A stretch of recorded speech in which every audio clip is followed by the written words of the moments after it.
buenas tardes. Bienvenidos al segundo encuentro Tecnomit. Gracias por estar con nosotros. Antes de iniciar, quiero comentarles que esta reunión está siendo grabada con la finalidad de en posteriores días ya tenerla en diversas plataformas, ¿no? Tenerla disponible para aquellas personas que por una u otra razón no pudieron estar en este momento con nosotros. Pero qué bonito que esté uniéndose tantas personas, que tengamos tanta gente de tantos países y que contemos con una invitada de lujo, como siempre, aquí en nuestro encuentro Tecnomit. Buenas tardes, buenas noches y bienvenidos todos. Vamos a dar la bienvenida por parte de Tiflo Nexus. Perfecto, bueno, de Tiflo Nexus estamos Juanjo, quien habla es Santi, está Gonza y está Marta. Martu, si te parece, comienzo y seguís vos, o si querés tomar el micrófono como prefieras. Vamos a ver qué dice Martuch. En principio, bueno, contarles que esta propuesta, que es una propuesta colectiva que recibimos en Tiflo, bueno, con muchísimas ganas, porque estamos en un momento clave en el cual la tecnología se abre no solo a la lectura, a la información como solemos trabajar, sino que la tecnología nos es un puente, en este caso, por ejemplo, para hacer arte. Y en lo personal, esta cuestión un poquitito más global que tenemos la suerte en estos días de hacer, de participar en las actividades de Tiflonesox, personas de Colombia, de México, de Chile, de Argentina, de un montón de lugares, hacen un poquito a una variedad de ideas y de posturas bueno, que antes no estábamos tan acostumbrados y que ahora podemos salir un poquitito de la cajita de un solo lugar y ampliar las voces. Así que bueno, agradecerle a Meli, a Diego y a todo su equipo. Al contrario, muchísimas gracias a Tiflo Nexus también por este gran apoyo que nos dan. Tanto a Miguel como a mí nos sentimos muy contentos de estar participando en este tipo de eventos, ¿no? Que podamos tener también la participación de muchos países, de muchas personas, como tú lo mencionas ahorita, que pueden unirse a través de esta maravilla del Internet, ¿no? Y que podamos conocer y compartir muchos conocimientos de forma libre y accesible. Miguel, no sé si gustas compartirnos las novedades que Tecnomit tiene para todos nosotros. Gracias, Meli. Primero, bienvenidos a todos. El Tecnomit es posible gracias a todos ustedes que se notan, que confían en nosotros. Hoy tenemos una invitada de lujo que nos encantó su propuesta. Ya vamos a saber más de ella. Y primero quiero empezar comentando qué es Tecnomit o qué fue este sueño y qué está haciendo.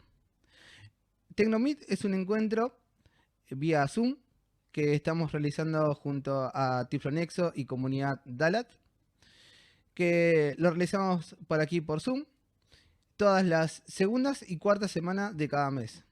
Lo que queremos con estos encuentros es compartir un poco las técnicas y las tecnologías que podemos utilizar para emprender o para realizar proyectos digitales. Esos proyectos pueden estar relacionados o no con personas con discapacidad, pero en principio estamos buscando que todos esos proyectos o todas esas técnicas sean accesibles. Entonces, gracias a estos ponentes, vienen a contar un poco sus experiencias y vienen a compartirnos sus técnicas y sus tecnologías. Nuestro lema es compartir conocimiento de forma libre y accesible. Y eso es lo que queremos lograr. Y gracias a todos ustedes por anotarse y por estar junto a nosotros. Estamos trabajando un montón para realizar y probar nuevas tecnologías. Cada una de estas sesiones están siendo grabadas para después ser editadas y subidas a diferentes plataformas. La grabación completa la subimos y después vamos a compartir un poco los resúmenes de cada uno de los encuentros. Los videos se van a poder encontrar tanto en la web de Tiflonexos como en mi web, Miguel Barraza con larga, .ar. Y si quieren entrar directamente a la sección de Tecnomit, ponen www.miguelbarraza.ar/Tecnomit. Tecnomit, recordemos que Meet se escribe con doble E, M-E-E-T. Tecno, Meet, Tecnomed. En esa sección van a poder encontrar la grabación de la sesión pasada que Zaira Reza nos compartió sobre fotografía y video. Y hoy vamos a tener un poco sobre arte inclusivo. Así que lo dejo con nuestra invitada que nos va a presentar Meli. Gracias a todos. Pero muchísimas gracias a todos. Antes de iniciar con la presentación de nuestra invitada de lujo del día de hoy, quiero pedirles de favor que mantengamos nuestras cámaras y nuestros micrófonos apagados. Y al finalizar la charla de nuestra ponente, vamos a tener una sección de preguntas y respuestas, donde cada uno de nosotros, levantando su manita, ya nos van a autorizar para abrir micrófono, y pedirles que en cada pregunta seamos breves y una pregunta por persona, porque luego nos falta tiempo y se quedan muchas preguntas ahí en el tintero, ¿no? Que no podemos compartir. Pero igual esto lo vuelvo a compartir ya que nuestra ponente termine su participación. Bien, nuestra ponente del día de hoy es Silvia Vargas Burgos. Ella es una persona chilena. Ella es técnico en educación especial. Ha tomado infinidad de cursos, entre los que podemos destacar proceso en rehabilitación por la institución Qualavi, que es Corporación de Ayuda Limitado Visual, cursos de computación con herramientas tiflotecnológicas por la Biblioteca Municipal de Concepción. Tiene su pasantía en retos múltiples por la institución Qualavi, pasantía también en trastornos del lenguaje por la institución Sargento Candelaria Pérez, y también hizo sus prácticas justamente en la Escuela Candelaria Pérez. Ha tenido una amplia experiencia laboral. Ha sido vendedora en distribuidora Distam de Viña del Mar, asistente en el aula de Qualavi, representante artística incluyente en la Corporación de la Municipalidad del Monte Patria, también representante artística incluyente en el corporativo Luis Braille de Mendoza, Argentina, representante artística incluyente en la Universidad de La Plata, Buenos Aires, Argentina. Ha sido tallerista de artesanías y metodología inclusiva en la Oficina de Discapacidad e Inclusión de la Municipalidad de San Pedro de la Paz. También ha tenido diferentes exposiciones dentro y fuera de su país. Destacamos algunas porque sí tiene muchas y eso es bien padre. En el Centro Cultural de San Pedro de la Paz, enero a marzo de 2015, en la exposición Gracia Macondo Misiones, también en la Biblioteca Municipal de Concepción, enmarcada en la Feria del Libro de abril a mayo 2015, en la Biblioteca del Municipio de Coronel, de junio 20 a julio 15 de 2015, también en el Centro Cultural Cuatro Esquinas La Serena, en el Departamento de Discapacidad de La Serena, y obtiene también algunas exposiciones en la Corporación Luis Braille en Mendoza de Argentina en 2015, y el Orden al Mérito Ciudadano San Pedro de la Paz también tiene el reconocimiento obtiene el reconocimiento, a la mujer destacada en San Pedro de la Paz en el área artístico-cultural en 14 de marzo de 2018. Bueno, pues este es un poquito de lo mucho que ha hecho Silvia Vargas en la cuestión de artes plásticas para personas con discapacidad, artes plásticas incluyentes, es una artista inclusiva. Vamos contigo, Silvia, el micrófono es tuyo y gracias por estar con nosotros. Quería también marcar que Silvia fue una recomendación de una persona que es Luisa Auscareaga, que fue la que inició el contacto con Silvia y la que nos propuso el tema para traerlo a Tecnomit. Así que agradecemos a Luisa Auscareaga y iniciamos con la ponencia de Silvia. Te escuchamos. Muy buenas tardes, de verdad que estoy muy contenta de estar con ustedes, muy agradecida también por la posibilidad que me dan de poder acercar un poquito esta temática que a mí de verdad que me enamora, me apasiona, así que espero darle lo mejor de mí y poder acercar esta temática tan bonita al tema de discapacidad. Bueno, vamos a iniciar entonces. Primero quiero que nos apoyemos en un videíto que vamos a escuchar para ver cómo la sociedad convencional hoy hace la relación entre discapacidad y ceguera. ¿Cómo relaciona usted el arte y la ceguera? Yo personalmente desconozco bastante sobre el arte inclusivo en general, pero más que nada porque hay, considero yo, pocas personas con discapacidad visual en este caso, dedicadas al arte inclusivo, y además que siento que hay bastante egoísmo igual en el tema del arte, entonces como que eso produce desconocimiento, pero para expresar está maravilloso, sobre todo para nosotros, las personas con discapacidad. Bueno, quise iniciar con este video principalmente para visibilizar un poquito la relación que tiene la sociedad con el arte y la discapacidad.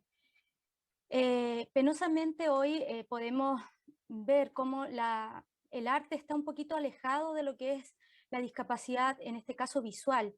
Si se acerca, lamentablemente es bajo algunos conceptos que se nos encasillan, como el arte por medio de la música o de la literatura. Pero penosamente toda la amplitud que abarca el arte no está muy cercana a la discapacidad. Y es ahí donde nosotros tenemos que generar un cambio, una ayuda para que el tema artístico sea realmente inclusivo. ¿Cómo relaciona usted el arte y la ceguera? Yo creo que el arte y la ceguera deberían relacionarse más, pero probablemente está muy poco trabajado y limitado quizás al teatro ocasionalmente, a la literatura, pero hay otro tipo de artes que probablemente por prejuicio, desconocimiento o falta de voluntad no se le acerca a las personas ciegas, por lo cual lo desconocemos. Muy bien, ahí nos podemos apoyar cómo una persona con discapacidad visual puede apreciar en la cercanía del arte y la ceguera. Como él dio a conocer, hay algunas áreas, como estábamos comentando, en donde sí se acerca el arte, pero no en su totalidad, no en la rama completa que significa el ámbito artístico. Si pasamos a la que sigue, por favor. ¿Cómo relaciona el arte y la ceguera? Relaciono el arte y la ceguera como dos mundos que al parecer son muy difíciles de juntar, pero en forma personal y empírica hemos visto que esto sí se puede relacionar con ciertas adecuaciones y algo que no es imposible, sino que son dos cosas que en algún punto se pueden unir. Bueno, ahí tenemos una visión mucho más positiva de lo que es el arte y la discapacidad. Sabemos que existen metodologías de trabajo para poder apoyar a las personas con discapacidad, pero es desde ahí en donde nosotros tenemos que ir viendo cómo vinculamos el arte y la discapacidad, cómo lo acercamos. Pasamos a la siguiente diapo, por favor. Listo. Bueno, como estábamos comentando, ¿cómo vinculamos entonces en la sociedad en general el arte y la discapacidad? Estamos mostrando una fotografía en donde podemos visualizar a Catalina Muñoz, artista plástica colombiana, a Guillermo Francisco, que es músico chileno, y también podemos ver una fotografía de danza en silla de ruedas que está enfocada en una participación que se realizó en Chile, en la Teletón. Y desde aquí yo quiero comentar cómo vamos viendo la vinculación del arte y la discapacidad. Lamentablemente podemos ver que la discapacidad aún está muy vinculada a un tema de arte mucho más funcional, ya en donde no podemos visualizar en sí al artista sin poner por delante la discapacidad. El arte inclusivo estamos tratando de que esto sea a la inversa, ya que primeramente se vea la competencia del artista, que se vea el talento, y esto vaya abriendo paso a la discapacidad, visibilizando que las competencias del artista son mucho mayores que su propia condición, ¿ya? Es por eso que vemos muchas veces el arte y la discapacidad enfocada solamente en algunas fechas específicas, como acá en Chile que se ve solamente por la Teletón, o lamentablemente lo vemos músicos y artistas con discapacidad en la calle, pero que no se enfoca en un ámbito más profesional o mucho más formal. ¿Pasamos a la siguiente? Listo. Diapositiva 5. Bueno, entonces vemos cómo se acerca entonces la discapacidad, el arte y el profesionalismo. En Latinoamérica tenemos grandes artistas que tienen una condición de discapacidad, pero que han podido primero presentar primeramente su talento. ¿Ya? Tenemos acá una fotografía de Frida Kahlo, ¿cierto? Artista plástica mexicana. Tenemos a Borges, escritor argentino, y también tenemos a José Feliciano, que es músico brasileño.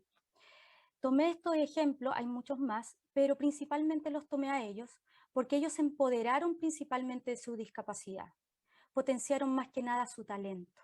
Entonces, cada vez que nosotros podemos visualizar a ellos como artistas, su discapacidad es una característica más, pero es su talento el que fortalecen y el que manifiestan, y es lo que tratamos de buscar en lo que es arte inclusivo.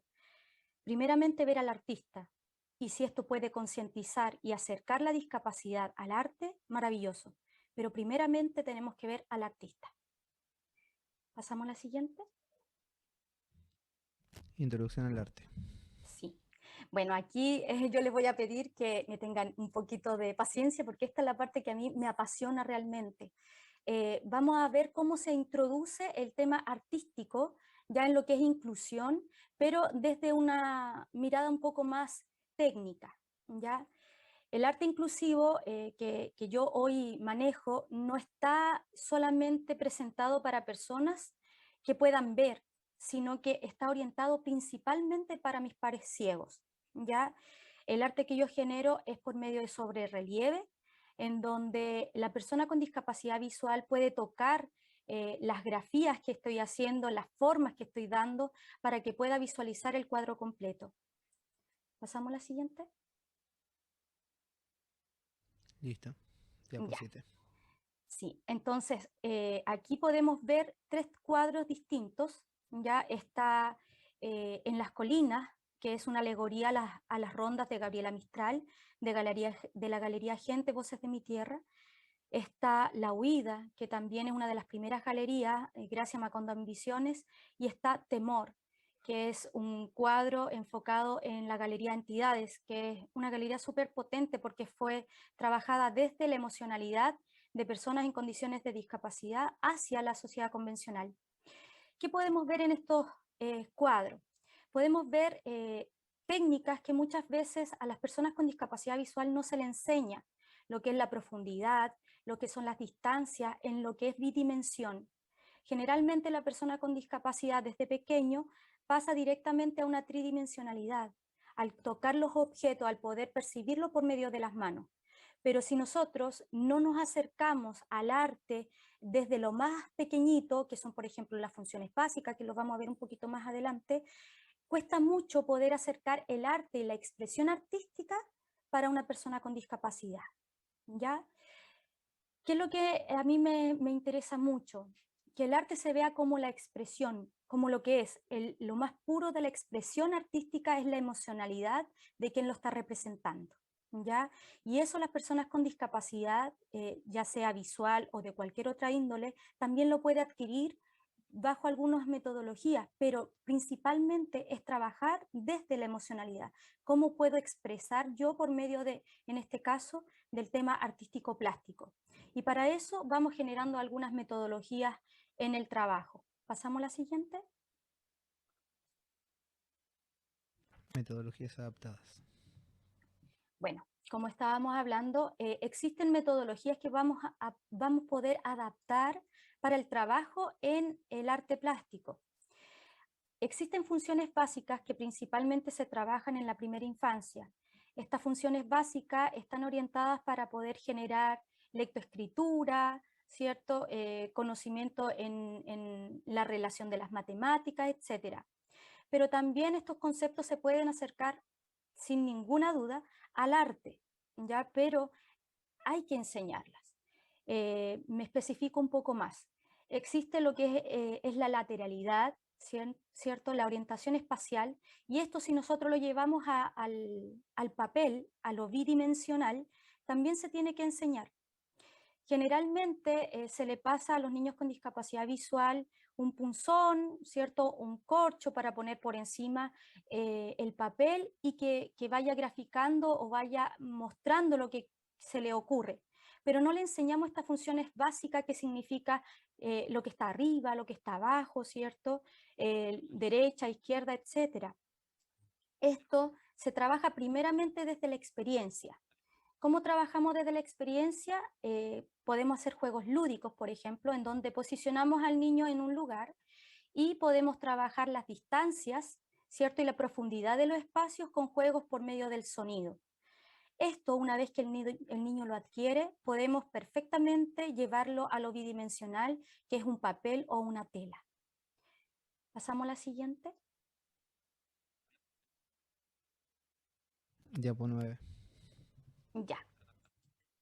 En este caso vamos a hablar un poquito de lo que es tecnicismo en lo que es arte. Existen algunos conceptos artísticos que son netamente visuales, pero las modificaciones se pueden realizar. Yo siempre he comentado a los docentes en donde me he tenido que dar algunas charlas, es que no tengan miedo de equivocarse, porque las metodologías son precisamente ensayo y error. Mientras yo más perfeccione la metodología, es porque voy viendo en dónde estoy fallando, ¿ya? Entonces no existe una metodología absolutista. Siempre está una metodología en donde vamos puliendo cada vez más las técnicas. Acá estamos mostrando una imagen de un concepto que se llama punto de fuga en altura, ¿ya? El punto de fuga es precisamente un término que se utiliza en arte que es muy visual, ¿ya? Y que la persona con discapacidad visual en este caso le cuesta mucho poder percibir o visualizar, principalmente en lo que es el papel, ¿ya? ¿Cómo trabajamos esto? Lo más natural para una persona con discapacidad visual es tocando, ¿ya? Así que podemos trabajar desde el relieve para poder generar estos conceptos. Pero, como dije recién, primeramente desde la práctica, haciendo juegos lúdicos con los niños, con las personas que tienen alguna discapacidad visual, ¿ya? Para generar la profundidad, distancia, etc. Este término de punto de fuga puede generar una perspectiva que no la tiene naturalmente una persona con discapacidad. Por ejemplo, si yo posiciono a un niño desde la altura y que necesito que visualice una caída, el pequeño o la persona en condición de discapacidad va a sentir la sensación de vértigo, pero no va a poder visualizar la caída en sí del objeto, o sea, no va a poder tener una imagen real de descendencia que tiene un edificio, por ejemplo. Pero esto sí yo lo puedo trabajar de manera bidimensional en un papel. Primero, hago la división de la hoja en dos, ¿cierto? Arriba y abajo, para que el niño tenga una orientación dentro del espacio. Segundo, si voy a hacer este punto de fuga de altura en caída, le pido al niño que posicione su lugar. Ya dándole la indicación de que vamos a hacer un punto de altura de caída, el niño se va a posicionar en la parte alta de la hoja, ¿ya? Entonces desde ahí, como su base, como su piso, vamos a hacer el dibujo en caída hacia abajo. Para esto yo posiciono a mi alumno con dos puntos base que sería el 1 y 2 y el punto de fuga que sería la caída hacia el 1. Eso quiere decir que los trazos que voy a dibujar con él van a ser desde el punto 2 y 3, que es mi base, mi piso, en donde está posicionado el niño, en caída vertical hacia el punto 1, en la parte inferior de la hoja. Este trabajo yo lo he realizado con chicos ciegos. No es fácil porque tiene que tener una expertise en lo que es el uso de la regla, ¿ya?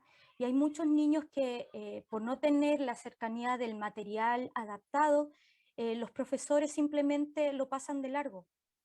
Pero yo siempre comento de que para hacer adecuaciones solamente hay que tener las ganas y la imaginación para realizarlo. Si no tenemos una regla ya adaptada con los centímetros punteados, perfectamente se puede hacer esta adaptación en una regla común y corriente. Con calor se puede hacer una impresión en los centímetros y el niño perfectamente puede sentir cómo se va marcando los centímetros de la regla.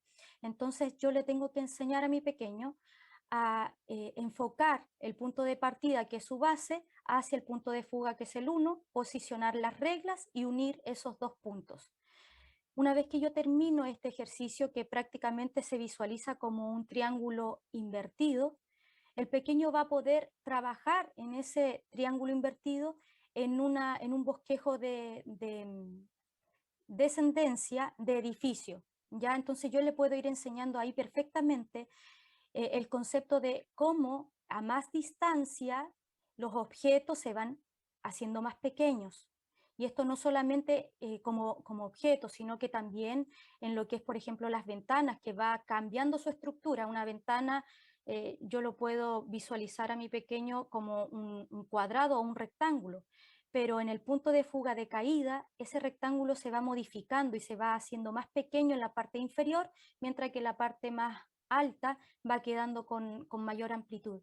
Entonces, esa figura que yo le voy mostrando en relieve al pequeño le va a entregar una perspectiva que visualmente es natural retenerla, pero en lo que es ceguera se tiene que enseñar.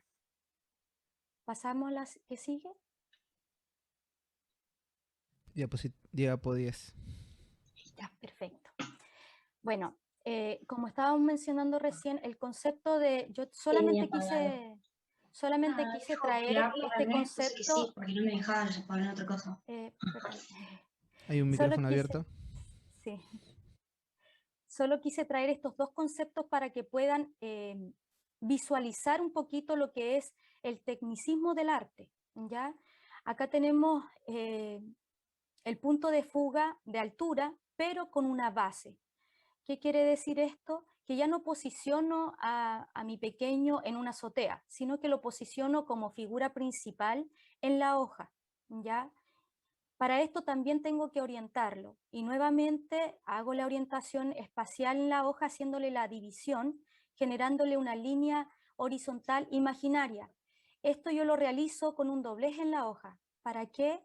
Para que el pequeño solamente pueda percibir el relieve de la división y no se vea marcada en la hoja esta división, porque es una división que es imaginaria, no tiene que visualizarse en su dibujo, ¿ya?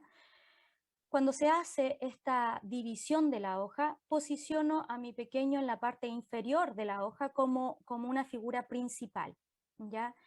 Yo siempre trato de hacerle dibujitos de palotes, que se le denomina, porque es un dibujo mucho más simple y fácil de tocar con los niños, ¿ya?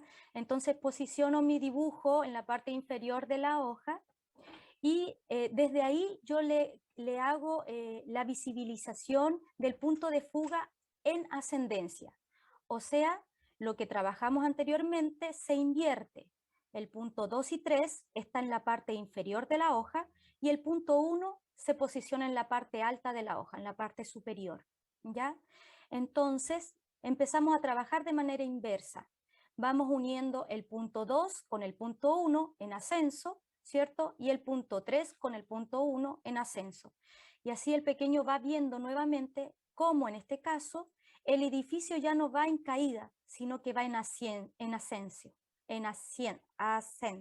Oh, perdón, se me fue la palabra. Va aumentando su distancia. Y aquí podemos ver, como decía, de manera inversa el ejercicio, en donde voy mostrando que el trabajo, por ejemplo, de una puerta o de una ventana, desde la parte baja, desde la parte base, se ve totalmente rectangular, pero una vez que voy haciendo el trabajo de los trazos desde de la unión del punto 2 al punto 1 y del punto 3 al punto 1, estos se van disminuyendo en su tamaño y van dando la perspectiva de crecimiento del ascenso del edificio, ¿ya? Como comento, estas son una perspectiva de una persona con discapacidad visual por medio del tacto. Esto es natural en una persona que ve. Si posiciono a una persona que no tiene ningún problema visual en la base de un edificio y hago que observe hacia arriba, perfectamente va a ver esta imagen. Va a ver cómo el edificio va a ir disminuyendo de tamaño mientras se va generando la altura, ¿ya? Pero un niño o una persona con discapacidad visual no logra ver esta perspectiva, porque es un tema totalmente visual. Hemos trabajado esta misma perspectiva con maqueta, pero no ha dado mucho resultado porque solamente el niño puede percibir la diferencia de tamaño entre una persona y un edificio, pero no logra hacer la visibilización del dibujo completo en ascenso. Esa es la diferencia entre el tamaño de una figura versus la persona, que en este caso sería el edificio versus la persona, y la perspectiva de ascenso o descenso del edificio en tamaño. Son dos conceptos diferentes que se van trabajando y que se van potenciando en el arte, pero si esto no se enseña desde la discapacidad, no se puede apreciar. Con estos puntos de fuga podemos visualizar no solamente el punto de descenso y ascenso de una figura como un edificio, sino que también podemos darle profundidad a nuestro trabajo. Los puntos de fuga son varios, son por lo menos 3, ¿ya? El más reconocido es el punto de fuga directo, que es en donde yo me posiciono y puedo ver un objeto o lo puedo posicionar a cierta distancia de mí y poder ver la perspectiva ya sea de lado, de frente, ¿cierto? Pero este concepto se tiene que trabajar. Principalmente se trabaja con reglas, ¿ya? Por eso que hice mención de que es importante acercarle y adecuar el material para que las personas con discapacidad visual puedan entender los conceptos y puedan practicarlo. Mientras más se practique el uso con elementos adaptados, más fácil va a ser para la persona con discapacidad visual de poder generar estos dibujos, ¿ya? Porque va a poder acercarse también a lo que son las mediciones, a ver las distancias, las profundidades, como hice mención. También el punto de fuga nos puede ayudar a visualizar desde dónde está orientado, por ejemplo, un centro de luz, una base de luz, y así poder generar, por ejemplo, el concepto de luz y sombra. También se puede generar por medio de esta técnica el concepto de profundidad y volumen. Cosas que, claro, una persona con discapacidad visual puede generarlo por medio de algo táctil, generando el acercamiento a algo tridimensional. Pero la idea es poder llevar ese concepto que es natural en las personas ciegas de tocar, de sentir, llevarlo al papel. Y eso es lo que nosotros estamos tratando de que se vaya modificando, de hacer estas adecuaciones para que no solamente se pueda, por ejemplo, acercar el arte desde una escultura, sino que también desde el arte plástico, porque el arte plástico tiene que ver con altura y anchura de la tela, y es ahí donde nosotros tenemos que trabajar. ¿Y cómo hacer que este trabajo se vaya realizando y visibilizando, no solamente para la persona que ve, sino que para la persona ciega, que es con quien necesitamos y queremos trabajar, es por medio de estas metodologías? Insisto, no es fácil, pero mientras más se trabaje, es mucho mejor.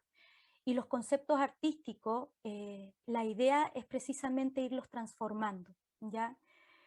Yo siempre digo, a un artista no se le puede imponer la inclusión, porque el concepto básico del arte es expresión. Entonces, yo no puedo exigirle a un artista que adecue su trabajo para que yo lo pueda ver, pero sí lo puedo concientizar y sí puedo estimularlo para que su trabajo sea totalmente reconocible para una persona con discapacidad visual. Y es ahí donde apuntamos. El arte inclusivo que yo promuevo no es solamente para que las personas convencionales puedan entender cómo ve una persona ciega, sino que también para acercar el arte a las personas con discapacidad visual, que generalmente no tenemos mucho acceso porque los cuadros, las pinturas, generalmente están detrás de vidrios, entonces no podemos tocarlo. Lo que yo hoy propongo es totalmente táctil, ¿ya? Brindarle la experiencia del trabajo y el puente que se puede generar hacia la persona con discapacidad y a la inversa. Que la persona que ve pueda cerrar sus ojos, pueda tocar los cuadros y pueda visualizar como una persona ciega. Y la persona con discapacidad visual pueda acercarse a un cuadro y tocar con sus manos sin que nadie le esté diciendo lo que está viendo, sino que por medio de sus manos pueda visualizar estos cuadros. Bueno, traté de ser lo más breve posible para poder calzar en los tiempos. Espero les haya gustado. Hay mucho que hablar sobre el arte inclusivo. Lo que acabo de mostrarles es sumamente acotado, porque como les comentaba, los conceptos de arte son muchos, ¿ya? Y lamentablemente siempre se tiene que estar buscando la forma de la adecuación. Y bueno, lo que yo promuevo también es que el artista convencional tenga esa necesidad de hacer que su arte sea para todos. Muchas gracias, Silvia. Excelente tu ponencia, muy atractivo, muy padre todo lo que nos cuentas, todo lo que se puede hacer en favor de las personas con discapacidad visual, tocando justamente un tema que pocos se atreven a tocar, ¿no? Que es el tema del arte y justamente de las artes plásticas. La pintura en este caso que tiene poca accesibilidad para nosotros, pero qué bonito y qué padre que estés trabajando tú, que tengas esta iniciativa y que muchos la podamos y la puedan seguir para poder aplicarla con los chiquitos, ¿no? Que vienen atrás de nosotros. Muchas gracias. Ahora vamos a pasar a nuestra ronda de preguntas y respuestas. Les pido de favor que levanten su manita. Ya pueden empezar a levantarla. Santi está atento. Les va a ceder el micrófono en orden de cómo fueron levantando su mano. Solo les pido de favor ser breves y concisos en la pregunta. Asimismo, una pregunta por participante para que tengamos más oportunidad de hacer nuestras preguntas, de aclarar nuestras dudas y que no se nos queden en el tintero para aquí, para Silvia. Perfecto. Mira, gracias, Santi. No, de nada. Por lo pronto, lo que pedimos de la manito es simplemente como para distribuir lo más parejo, ¿no? Para hacer, porque somos 74 personas, somos bastantes. Entonces, ahí ya veo que están empezando a levantar. Vamos a empezar por la primera persona, que es Yoshis Alejandra, que está para hacer una consulta. A ver, Yoshi, si podés activar el mic.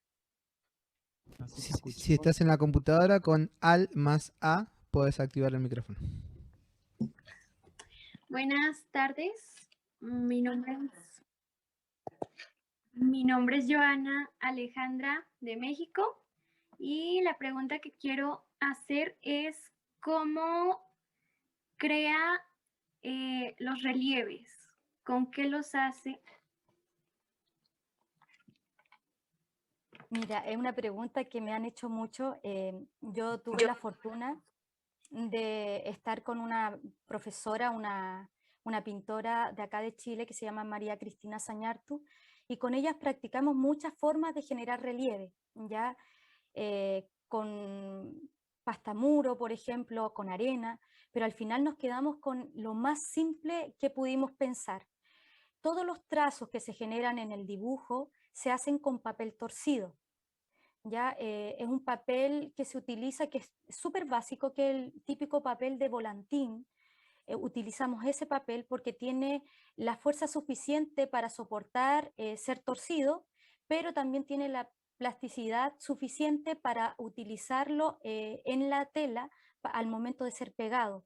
y poder ir generando curvas, se adapta bastante bien en la figura que tú quieres darle. Entonces todo el trazo que se genera, todo el dibujo como tal en la tela es con papel torcido. Interesante, gracias. Bien, perfecto. Muchas gracias. Gracias por la consulta. Vamos así medio al tanto, al trotecito. Vamos a seguir con Laura Jolichiachuk, que tiene para activar su micrófono. A ver, Lau, te escuchamos. Gracias. Perfecto. Muy buenas tardes. Soy Laura Estrada desde México. Encantada con la plática, aunque entré algo tarde por otras circunstancias, pero bueno, yo soy ciega y mi hijo tiene retinosis pigmentaria y tiene baja visión, pero él ama la pintura y desde bebé siempre ha querido practicarla. ¿Hay algún tipo de talleres que Silvia dé o alguna recomendación para que yo siempre he creído que él puede, independientemente de la baja visión? Entonces, todo esto me da la pauta para saber que las cosas son posibles, como dices, cuando quieres. Y me gustaría saber si tiene algún tipo de recomendación para nosotros, además de esta plática que está genial y gracias, de verdad. ¿Qué podríamos hacer para que él siga fomentando esta parte de, pues sí, de querer pintar y no rendirse ni por la baja visión ni por nada? Sí. Mire, bueno, el arte como tal, el arte plástico tiene muchas ramas, muchas formas de expresión. Yo utilizo el arte realismo con un toque de impresionismo en sus colores, precisamente considerando también a las personas baja visión. Ya el impresionismo para mí ha sido un fuerte porque utiliza los contrastes de colores bastante interesantes y puedo generar también el trabajo de luz y sombra, en donde las personas con discapacidad visual que tienen baja visión pueden hacer la diferenciación de colores. Pero lo principal para mí es el hecho de poder generar una imagen que yo pueda ver y que la otra persona con discapacidad visual también lo pueda ver. Bueno, por medio del tema de la pandemia precisamente, hemos tenido que ir modificando algunas cosas. Yo he ido realizando algunos talleres precisamente en el fanpage Silvia Vargas B, Artista Plástica, en donde voy mostrando cómo vamos acercando poco a poco el arte a la discapacidad, ¿ya? Lo mismo que comentaba recién, utilizando primeramente funciones básicas, considerando, por ejemplo, la orientación espacial en lo bidimensional, así que le invito a que pueda revisar esos videos. Yo lo estoy subiendo también poco a poco al Instagram, Silvia Vargas B, Artista Plástica Inclusiva, y ahí vamos acercando poco a poco de lo más básico en temáticas artísticas y vamos a llegar hasta pintar un cuadro completamente. Espero que pueda encontrar los videos y si no, bueno, poder generar el vínculo para poderlos acercar a usted y a su hijo. Gracias, muchas gracias. Perfecto, gracias Laura. Seguimos abriendo el mic con María José Campos. Hola Silvia, ¿cómo estás? Hola. Soy de Argentina, de Las Flores, provincia de Buenos Aires. Te hago una consulta. Yo trabajo, tengo mi prima hermana que es ciega y viene acá al taller de arte. Lo que más nos cuesta, por ahí o me cuesta, es que ella reconozca los colores sola, ¿sí? Entonces, bueno, por ahí hay alguna manera de que, no sé, busque en su bolsita el rojo, el amarillo, el azul, o con algo que se puedan marcar. La idea sería, no sé, o que vos me digas cómo vos trabajás o cómo manejás ese tema de los colores. Bueno, principalmente yo perdí la visión ya siendo adulta, entonces tengo una memoria visual de una gama de colores bastante amplia, ¿ya? Cuando se trabajan los colores con personas que nacen ciegas, hay que asociarlos. No, María Sol perdió la visión como vos, así, de grande. Entonces, la técnica más fácil para ella es una técnica que se llama Constant, que es una técnica en donde se va numerando los colores de acuerdo a la gama de color. ¿Ya? Me explico. Por ejemplo, si el rojo tiene el número 1, ¿ya? Si queremos hacer el rojo más profundo, que puede ser un vermellón, puede ser 1-1. y el rojo más claro, que puede ser un rojo italiano, puede ser un 1,10. Entonces, la gama de color se va relacionando a esas distancias, ¿ya?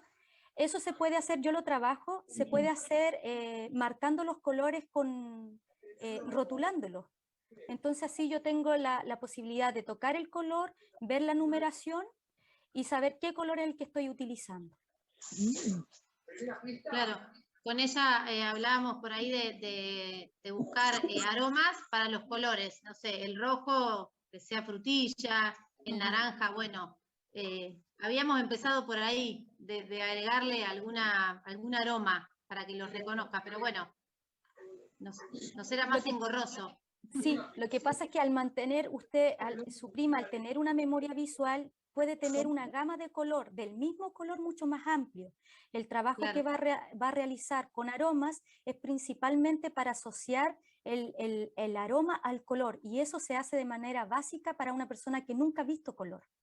Ah, perfecto, claro. Cuando ya tuvo el acercamiento al color, por ahí es más genial. Bueno, muchísimas gracias. Muchas gracias a ustedes. Bueno, gracias por la consulta. Vamos con Luján Galás. Luján, ¿estás? Y estoy, ¿cómo andan? Muy bien. Bueno, antes que nada, me pareció muy interesante lo que contás, Silvia. Y yo estaba pensando, yo soy de Buenos Aires, conozco a los chicos de Tiflonexos. En realidad soy una artista audiovisual que está interesada en empezar a tomar conciencia, ¿no?, social acerca de la discapacidad visual y poder hacer muestras más accesibles. Y lo que me interesaba era pensar el espacio de una muestra. O sea, si te ocurre alguna recomendación sobre cómo empezar a investigar en relación a hacer muestras interactivas en un espacio, ¿no?, en una sala. O sea, no solamente en un plano, sino también en cómo relacionar a una persona con discapacidad visual en un espacio de arte. No sé si se entiende. Gracias. Muchas gracias por la pregunta. Bueno, como habíamos mencionado, las funciones básicas son súper importantes. El concepto de orientación espacial no solamente tiene que ver con nuestro uso diario de podernos movilizar, sino que también el hecho de movernos en la tela es importante y se aplica exactamente igual. Ya creo que es para poder acercar a la persona con discapacidad visual, en este caso, a lo que usted quiere hacer, es primero darle la orientación de su trabajo. Ahora, yo empecé con espacios muy grandes. Por ejemplo, yo empecé con cuadros de 1,5 metros por 1,5 metros. ¿Por qué? Porque la motricidad fina no estaba muy bien pulida. Muchas veces consideramos la discapacidad visual como una pérdida de la visión, pero lamentablemente la visión también afecta a la motricidad, tanto gruesa como fina. Entonces hay que rearticular esa habilidad. Al principio, como digo, utilizaba yo trazos muy gruesos, ya muy gruesos, muy toscos, precisamente porque mi motricidad no era lo suficientemente fina como para poder generar trazos mucho más delicados, ¿ya? Yo creo que por ahí va ese acercamiento. Se agradece enormemente que como artista quiera acercar su arte a las personas con discapacidad, porque es lo que estábamos comentando, que al artista no hay que obligarlo, hay que concientizarlo, y eso se agradece mucho. Ahora, algo súper importante que también me pasó, el exceso de detalles en una obra es perjudicial para la persona con discapacidad visual, si no le voy a dar solamente, si le doy solamente relieve y no volumen, ¿ya? Si estoy trabajando solamente bidimensionalmente hablando con trazos, no tiene que ser con mucho detalle, porque el trazo se puede perder. Si quiero darle un poquito más de realismo, puedo generar volúmenes, y ahí hay un juego que se puede realizar con los colores y sustancias que pueden asociarse a los colores, ¿ya? Por ejemplo, el uso de la arena con color, o otro tipo de material que pueda dar volumen al cuadro. Pero eso es importante ir cuidando, que si voy a trabajar con trazos, no sean con tanto detalle. Al momento de trabajar con volumen, puedo darle un poco más de realismo a mi obra, y la persona con discapacidad visual no se va a perder en ella. Excelente. Bueno, muchas gracias. Gracias. Gracias, Luján. Seguimos con Joel Cerrato. A ver, Joel, puedes encender el mic nomás. Joel Cerrato está con la manito levantada para consulta. Si no, podemos ir con Saray Cruz, que sigue así como en la lista. Y después pasamos a Joel. A ver, Saray. Ahí está. Hola. Bueno, en mi caso yo también estudié artes y también llevé así como tú lo mencionas, pero mi pregunta va más enfocada al momento de incluir a la persona con discapacidad visual en una clase convencional, porque yo lo viví y pues fue bastante complicado. Entonces, no sé si tengas como la experiencia o algún consejo sobre cómo se podría, pues sí, llevar una clase tanto con un alumno en situación de discapacidad, con compañeros sin discapacidad. ¿Puedo partir preguntándote, ¿tú tienes discapacidad visual? Sí. Ya, perfecto. Yo creo que la experiencia es súper importante acá. Como hice mención, las metodologías no son totalitarias, siempre se van modificando. Hubo un momento en que yo tuve que modificar mi forma de visualizar las cosas para un chico con el que yo trabajaba, que era Asperger. Entonces él no entendía que yo no veía si tenía los ojos buenos, decía él. Entonces, ¿cómo yo podía hacer que él dibujara lo que yo quería que dibujara si él no me podía entender el concepto?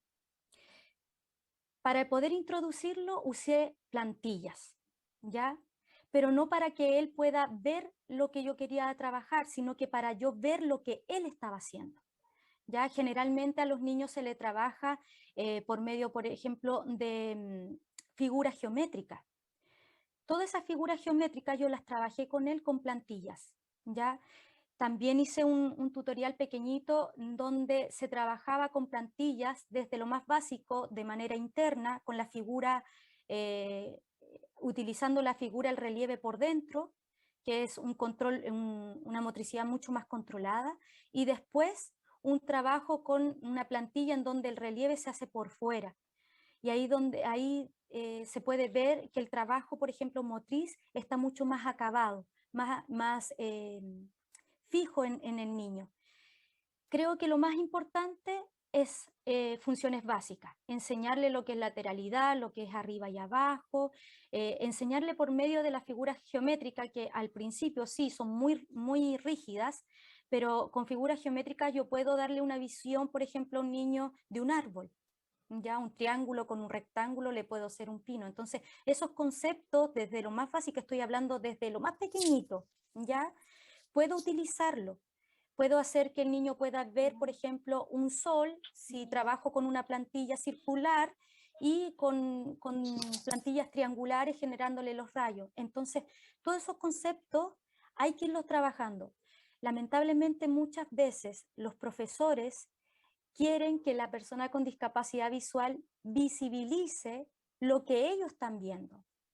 Y hay que hacerles entender que nosotros tenemos otra forma de ver las cosas, entonces hay que irlas adecuando. Yo siempre, cuando hago los talleres con los profesores, los hago trabajar con los ojos cerrados. Y créanme que es mucho más complejo para ellos poder trabajar, aunque ellos tienen en ese momento toda su memoria visual, les cuesta mucho, porque son muy abstractos en sus conceptos para poder generar un árbol. Pero al momento de ellos dibujar un árbol como una persona ciega, créanme que le sale cualquier cosa menos un árbol. Entonces la persona con discapacidad visual en este caso, para introducirse poco a poco en el arte, yo sugiero plantillas, pero ya una vez que tenga una motricidad fina mucho más afianzada, poder incitar al alumno en este caso a trabajar con hoja y papel y bajo relieve. ¿Ya? Existe un caucho que se puede poner por debajo de la hoja y el relieve se puede ir percibiendo ya sea con lápiz o con punzón, se puede ir percibiendo.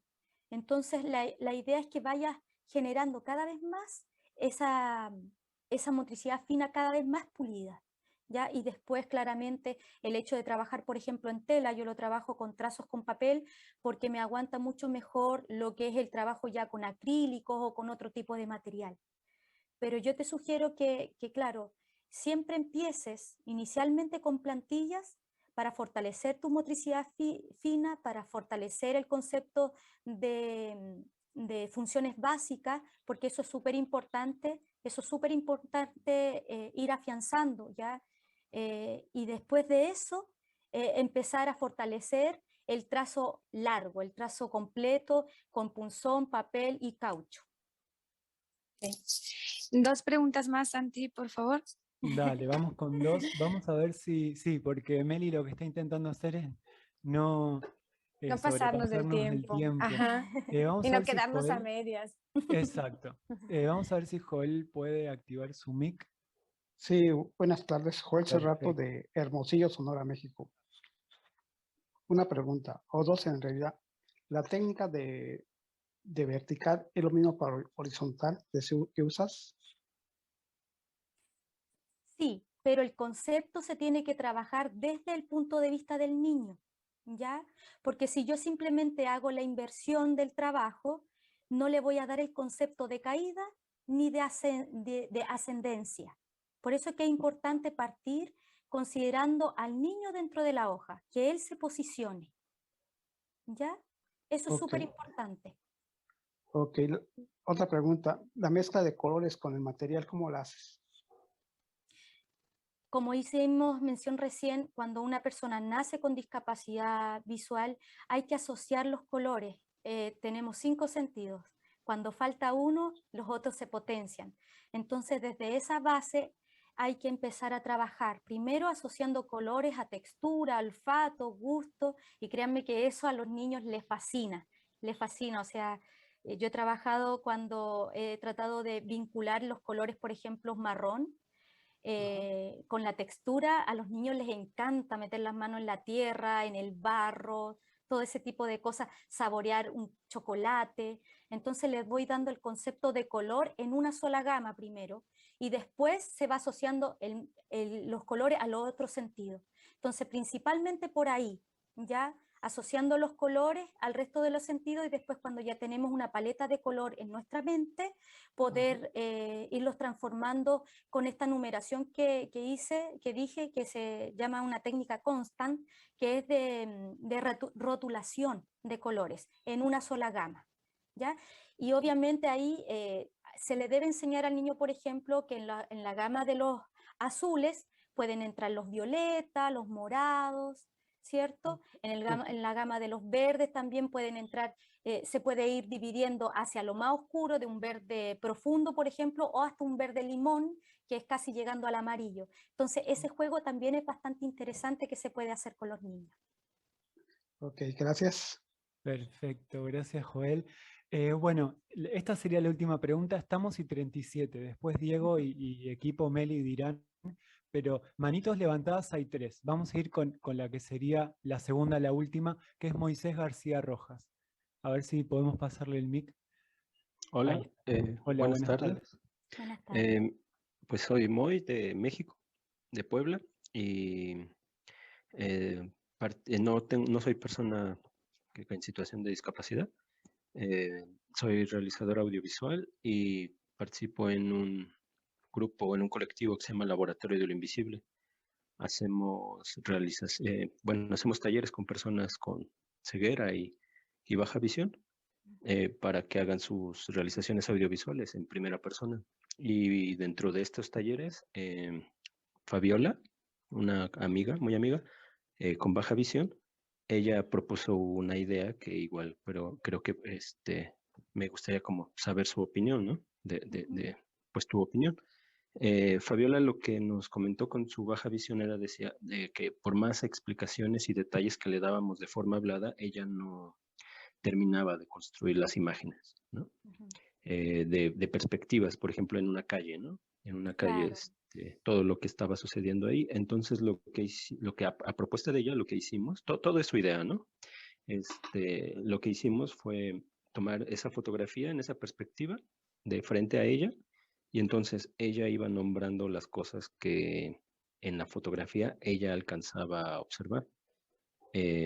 Y con una punta filosa se iba marcando. Y entonces, de esa forma, ella también se enteraba todo lo que, y se generaba un relieve, y de esa forma ella se iba dando cuenta de todo lo que ella no percibía, y de eso que ella alcanzaba a reconocer figuras, ya entendía las líneas y los puntos de fuga y las perspectivas, y así fue como un momento muy revelador para ella, digamos, y pues fue su propia propuesta que ella fue construyendo de a poco. Y eso, muchas gracias. Sí, bueno, lo que habíamos comentado recién, no hay una metodología absolutista. Creo que la práctica, como dice el dicho, hace al maestro. Y es sumamente importante escuchar a las personas con discapacidad visual, porque un baja visión puede ver a lo mejor mucho mejor por el área lateral que por el centro, o a lo mejor puede percibir otros colores que otra persona en su misma condición no lo ve.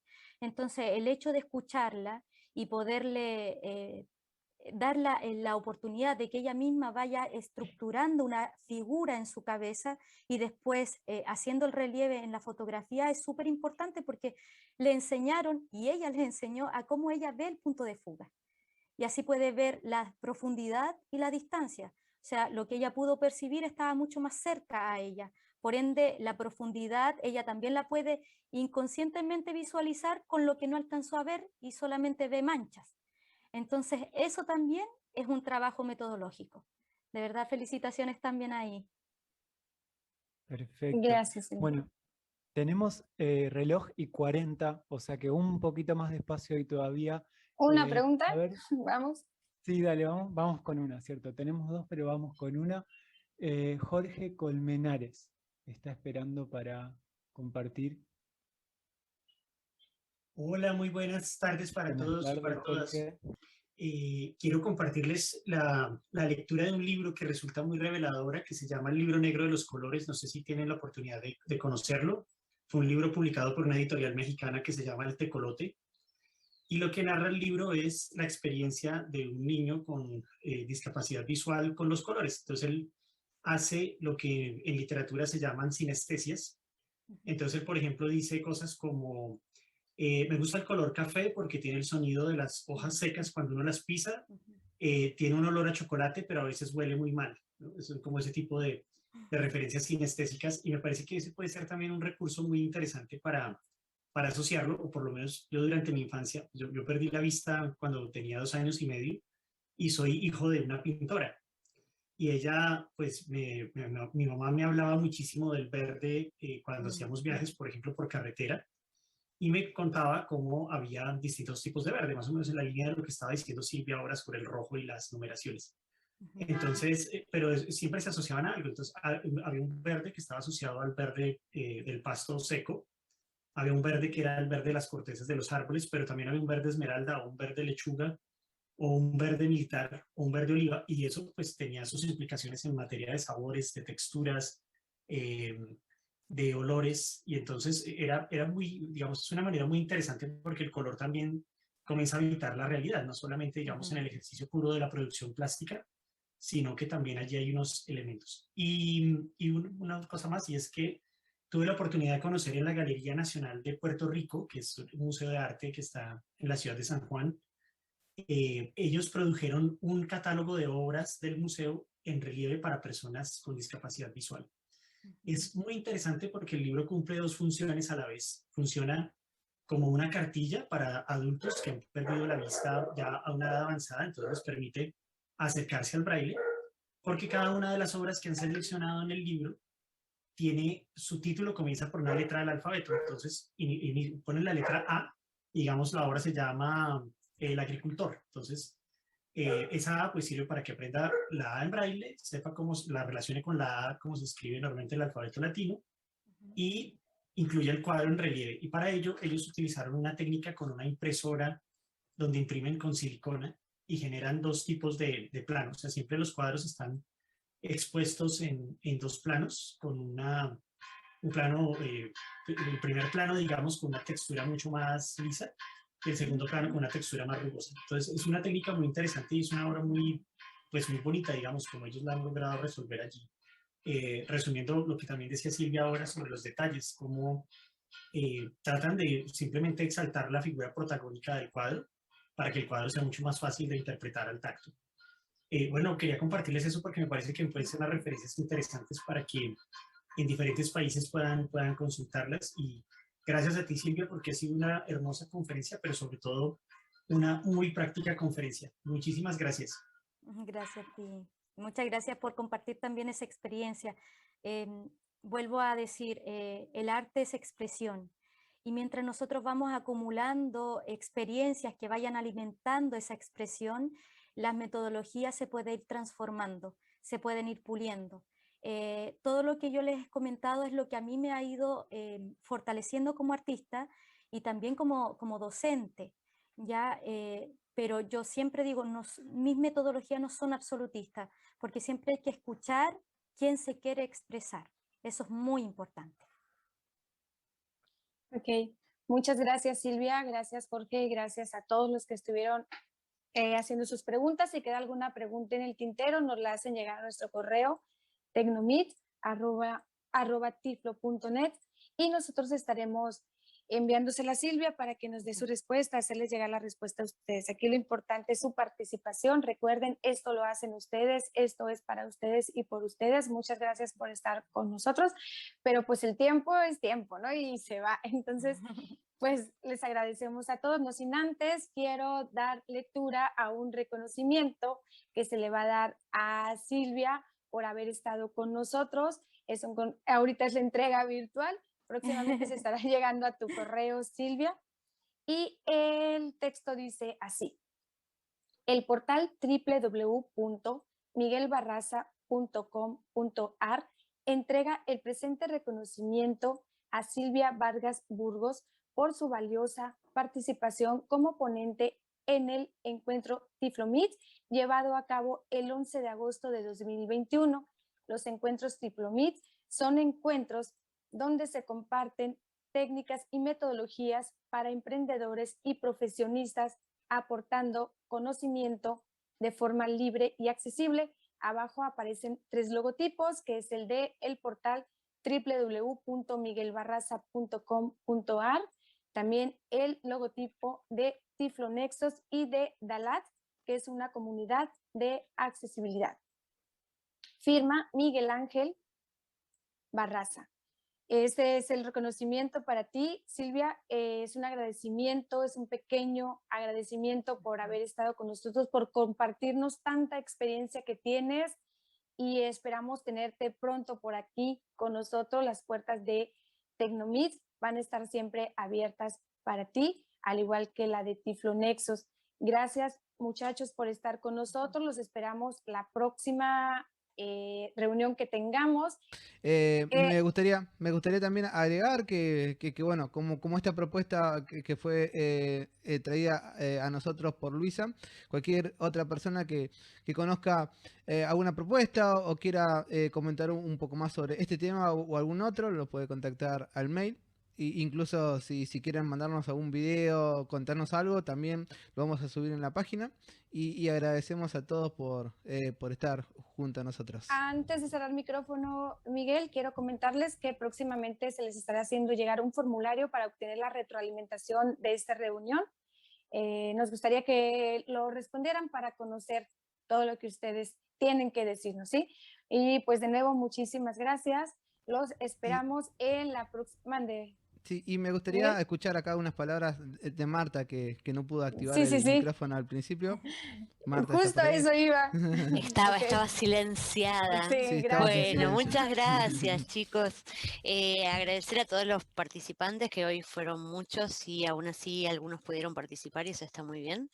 Agradecer a Silvia por compartir su experiencia y por supuesto a ustedes organizadores del Tecnomit. Me parece que temas como este generan mucha inquietud y un montón de preguntas y planteos acerca, no solo en en este caso Silvia planteaba o comentaba cuestiones de pedagogía, ¿no? En cuanto al arte, pero también en cuanto a la exposición artística, al disfrutar de una obra, a estas diferencias que hacen a las condiciones visuales o de otra índole a la hora de acceder al arte. Me parece que son temas muy amplios y que dan para seguir charlando. Entonces, tal como decía Miguel, dejamos abierto el espacio a nuevas propuestas que nos sirvan para enriquecernos a todos. Así que hasta aquí vamos. Muchas gracias a todos y le dejo nuevamente la palabra a Meli, así cerramos. No, muchísimas gracias a todos. Los esperamos en nuestro siguiente Tecnomeet. Próximamente estén esperando nuestra publicidad ya con la fecha definida y con otro invitado o invitada que nos traerá un tema muy interesante. Muchísimas gracias. Buenas tardes o buenas noches. Perfecto, gracias Meli, gracias Diego, gracias Silvia. Y bueno, nos encontramos en una próxima entonces. Muchas gracias. Que tengan buenas noches. Gracias, Diego. Muchas gracias. Y viva el arte. Hasta luego. Gracias. Muchas gracias. Gracias. Hasta la próxima. Adiós, hasta luego. Hasta luego. Buenas tardes. Buenas Buena suerte.